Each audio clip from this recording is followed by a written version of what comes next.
Behind those cozy nights at home, thousands of employees at BP go to work every day. People producing more U.S. natural gas. People building grid-scale solar capacity. People turning landfill waste gas into pipeline-quality renewable natural gas. And people delivering all of that power where it's needed. They're part of the more than 300,000 jobs BP supports across the country. Learn more at bp.com/investing in America.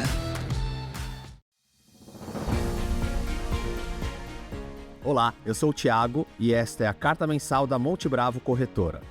Nesse podcast, nós trouxemos um bate-papo entre Alexandre Matias, que é nosso head de análise, e Luciano Costa, que é o nosso economista-chefe, que irão falar sobre os principais pontos da nossa carta mensal. Hoje é segunda-feira, 7 de outubro de 2024. O cenário global está ganhando uma configuração bastante benigna para os ativos de risco. Isso decorre do fato de que a economia americana vai desenhando um pouso suave e o Fed deve seguir cortando juros nas próximas reuniões. Além disso, a China trouxe uma série de estímulos. Isso tudo pavimenta um quadro global que tende a ser muito favorável para os ativos de risco em geral e especificamente para os ativos emergentes. Agora, eu acho que vale a pena entender um pouquinho o que se passou em termos de evolução de mercado e na cabeça do Fed para eles iniciarem o ciclo com um corte mais forte de 50 pontos e agora a gente tem a perspectiva de seguir com 25. Luciano, como você está vendo esse processo? Então, o Fed veio com um corte acima do que era o esperado na última reunião. Provavelmente, esse corte é mais uma garantia eventual para uma deterioração do cenário à frente do que necessariamente um novo ritmo para as próximas reuniões. O próprio Fed deixou isso claro na sua comunicação e também no press conference depois da decisão. Então, a ideia parece do comitê é um corte maior para iniciar o ciclo e depois um ritmo mais gradual de corte de 25 basis points por reunião daqui para frente até a gente chegar num patamar de juros pelo menos de 3,5% na metade do ano. E tem um aspecto adicional no cenário global que ajuda a criar um ambiente ainda mais favorável, que é uma sequência de estímulos muito fortes na China. Esses estímulos eles estão vindo numa intensidade maior do que era o esperado pelo mercado e também um nível de amplitude dos estímulos também maior do que era esperado. Significa que não só o mercado imobiliário está sendo o foco dos estímulos, mas também o crédito e principalmente o mercado de ações. Então o governo tomou uma medida bem ampla e bem forte de estímulos para a economia agora no final do ano, que deve impactar bastante o crescimento do quarto trimestre, que deve se aproximar aí de 5% ao ano, e principalmente o ano de 2025, dado que os estímulos estão sendo colocados em prática agora na virada do ano, e boa parte deles deve ter um efeito mais claro ao longo de 2025. Então a perspectiva que se cria com os estímulos que a China está tomando é uma perspectiva muito favorável para o crescimento ao longo agora do quarto tri e o ao longo de 2025 também. Com tudo isso, a gente acha que daqui para o final do ano, os fluxos de estrangeiros para o Brasil devem aumentar e devem inclusive se intensificar depois da virada do ano. Tem dois elementos, no entanto, que estão segurando esses fluxos por enquanto. Primeiro, tem a eleição nos Estados Unidos, onde o Trump tem defendido uma série de propostas de aumentar a tarifa, com um impacto grande em termos de crescimento americano e inflação. Então, isso talvez esteja segurando um pouquinho os fluxos.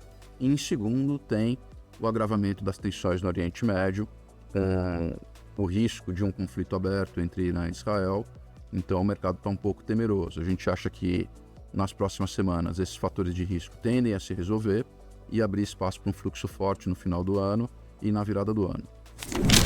Falando de Brasil, parece que o tema é sempre o mesmo, é a preocupação com o fiscal. O Brasil tem uma dívida cara, curta e crescente, e isso gera uma preocupação natural e tem pesado no risco. A gente vê a alta do dólar relacionada ao risco fiscal, a gente vê o aumento dos juros relacionado ao risco fiscal. Não obstante isso, o cenário doméstico é um cenário que tem uma configuração favorável.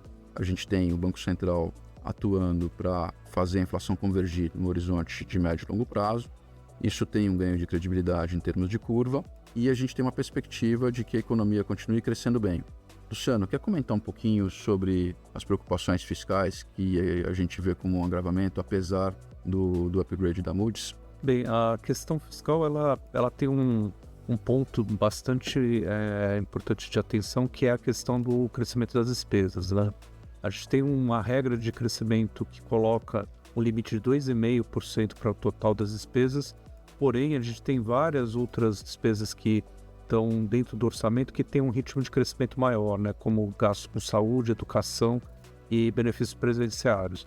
Então, a regra do total tendo que crescer 2,5% e essas outras despesas crescem acima dessa taxa de 2,5% ao ano, a gente tem necessariamente uma necessidade, né, de ajustes entre os ritmos de crescimento de tal forma que as outras despesas cresçam menos para dar espaço para as despesas que estão crescendo em média mais do que 2,5%. Então, o problema do arcabouço ele fica em torno dessa dinâmica de despesas e, portanto, uma discussão que a gente imagina que tem que aparecer ao longo de 2025 é a desvinculação das despesas, principalmente as regras atuais de saúde e educação e também os benefícios sociais. Eles deveriam ser revistos, as regras de indexação, para que o orçamento fique mais equilibrado e a gente possa ter uma perspectiva de todas as despesas ficarem em torno do crescimento de 2,5%, que é a regra do arcabouço atual. Uma outra coisa que tem afetado a dinâmica do mercado é a discussão sobre até onde a Selic vai subir. A gente tem um cenário em que a Selic subiria mais 2 movimentos de 50 pontos, terminando com o último de 25 em janeiro, levando a taxa Selic para 12%. Mas o mercado tem uma precificação que está colocando a Selic terminal muito perto de 13%. Como você está vendo essa divergência entre uma visão que um ciclo que termina em torno de 12 e uma visão de um ciclo que termina mais perto de 13? Acho que esse prêmio, né, entre essa visão que é a nossa também de 12 e a do mercado em torno de 13, é exatamente a questão fiscal. Enquanto a gente não tiver um endereçamento, né, da questão fiscal pelo governo, provavelmente o mercado vai continuar colocando a chance de que o ciclo possa ser um pouco mais longo do que a gente está imaginando.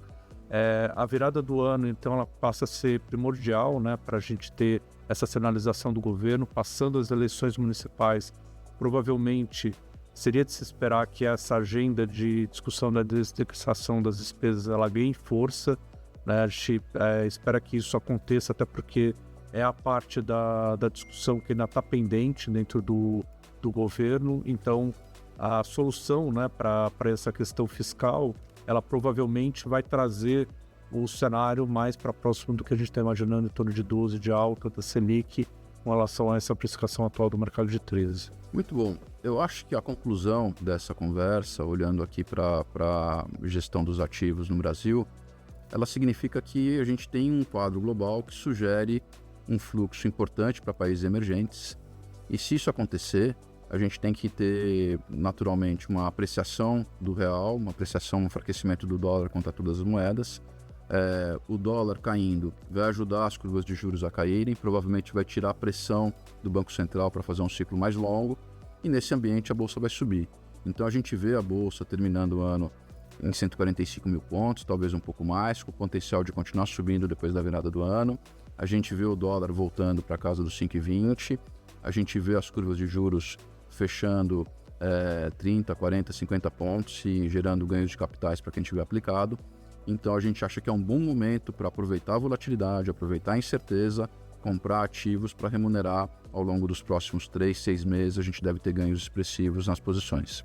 Nesse sentido, uma sugestão que vale a pena reforçar é a carteira de ações Monte Bravo. A gente montou uma carteira que está baseada numa estratégia que reúne 3 abordagens simultaneamente. A gente tem uma carteira estrutural, que são aquelas ações que a gente vê com um potencial de ganho relevante, mas são ações que têm performado bem nos últimos 3, 5, 10 anos.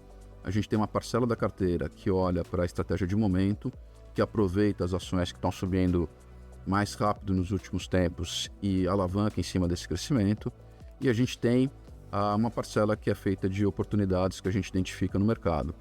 A gente montou a carteira desse jeito porque a combinação dessas 3 abordagens propicia uma carteira que acompanha de perto o Ibovespa nas altas e reduz bastante as quedas em relação ao Ibovespa.